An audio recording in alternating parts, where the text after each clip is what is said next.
All right, episode 2. I'm not really sure, to be honest, why I'm doing this. I just feel the need to do this. And if nothing else, I'm doing it for me, because it's helping me get clear about things, like what's important. So anyway, the story I want to tell today is well, my journey of health for the last 2 years, year and a half, I guess. It started December of 2016. I was making a career pivot. I've been, I was an engineer for a dozen years. I had some major life events, decided to change careers and move into psychotherapy. I had done that for 8 years or so, I think, and I realized I had buried my engineering past, and I wanted to dredge that back up and combine it with my therapy practice and my therapy skills and start working as an engineer coaching engineers into entrepreneurship and things like that. And so that was a big career pivot for me, and I signed up to participate in a coaching group, a group of coaches, aspiring coaches led by a senior coach. It was a big commitment financially. It was also, I felt at the time, just a big commitment. It's hard to explain, but it felt like it was going to be my coming out, my blossoming, whatever, something like that. And I really put myself under a lot of stress when I signed up for this group in December of 2016. And my resting heart rate, I was wearing a Fitbit at the time, my resting heart rate jumped up 10 beats per minute. I was just stressed. And this is the weirdest thing. I feel so strange talking about it. But what I did one morning is I went to go climb here. And that morning I clipped my fingernails. You ever clip my fingernails too short? Sometimes I do it like in one little place. That morning I did like all of them too short. And I came here and I climbed, and these walls are like sandpaper, and it just made my fingers raw. Okay. And then the next day, I think that was a Tuesday, the next day, Wednesday, I came in here again and I did yoga. And then on Friday, I came in here and I went to yoga. Friday night, I was working on a project of mine, and I was just moving around, and I was getting real sore under my armpits here. And I thought, hell, I've got lymphatic swelling or something like that. It really hurt. And the next morning, it was big, swollen spots underneath my armpits, 2 of them that were nasty and red and swollen, and I read, if your lymph nodes are that red and that swollen, you need to get to a doctor. So in a moment of clarity, I went to the doctor, went to urgent care, and told her what was going on. She asked me about infections and says, well, I don't know why your lymph nodes would be swollen. Let's take a look. And I lifted up my arms, and she said, those aren't lymph nodes. She thought for a minute, and she goes, I think you've got MRSA, which is the antibiotic-resistant staph. She goes, I've had my struggles with MRSA. It's still with me. I still occasionally get attacks, and I think you've got it. I'm going to put you on antibiotics, and if that clears it up, then you have MRSA. Keep your eye on it if it comes back. And I took the antibiotics right away, cleared up, but it never completely cleared up.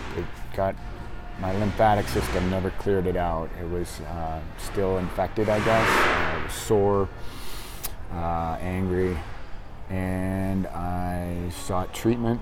I found an alternative care practitioner. I did a round of alternative treatment. It felt better, and then as soon as it stopped, it came raging back. Then she recommended I go see a doctor, and I did a week of antibiotics, or 10 days, and felt better, and then it came raging back, and in fact the antibiotics so wrecked my liver that I think it came into my liver at that time. Then I kind of rebounded, did another round of alternative treatment, same story, came raging back. Then went back to the clinic, and they gave me a month of antibiotics. And as soon as I finished those antibiotics, it came raging back. And just foggy, kind of like my symptoms right now with Lyme, foggy-headed, fatigue, and lymphatic pain in my, and I tried everything. Kind of gave up on the clinic I was working with. They specialized in working with Lyme disease, and they started talking like, well, maybe you've got Lyme underneath all this. And I thought, okay, now you've run out of ideas and you're going to what you know, which is you're just going to what you know, not you've run out of ideas. And I kind of lost it with them. The doctor had to reschedule an appointment because they were going to be out of town for my follow-up visit, and I just never called them. Meanwhile, I got to the point where I realized something's got to change, and I don't think it's going to be the next treatment. It's going to be more existential. I kind of jokingly call this my existential crisis, but something has to change about how I show up in the world, because this is just too weird. Right around the time that I had that realization, a friend of mine said, he was trained in eating psychology. He said, Mike, in eating psychology, immune system stuff is all about boundaries. And that really hit me. Really hit me. What that meant to me at the time was to be wiser about where I invest my energy, to be more bounded. With that whole coaching thing, I was like really trying to see, where do I go with this? I was just too spread out, and I wasn't focused on a goal. Big example is that I've always been over-invested in my children, wanting to mold them into what I want. And they're 11 and 14 now. They're now more than ever coming into their own little being, and it's time for me to let go of that and support them to be the person that they are, not the person that I want them to be. But all of that wanting to mold them was a huge investment in energy, if that makes sense. And I made some huge shifts there. And the funny thing is, like I said, the doctor had to move their appointment, and I hadn't called back to reschedule.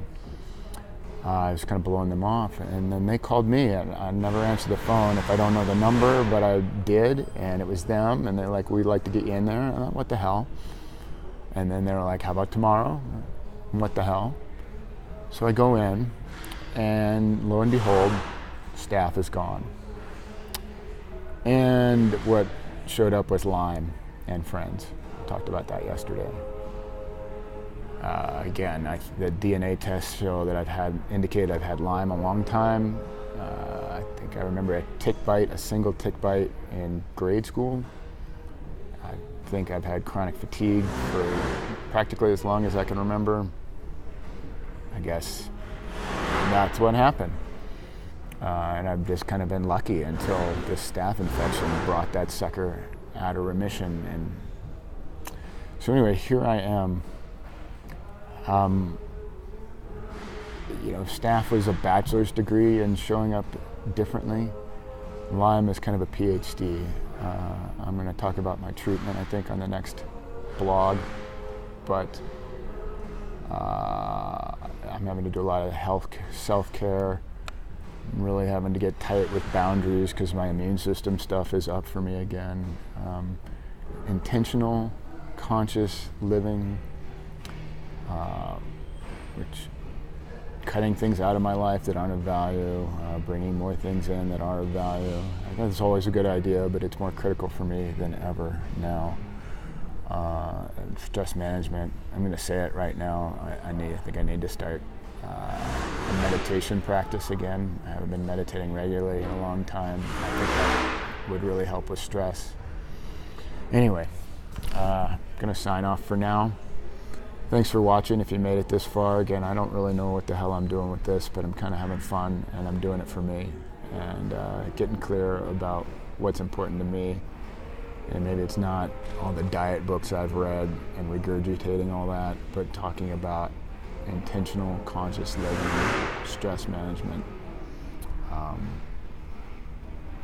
higher living. Anyway, signing off.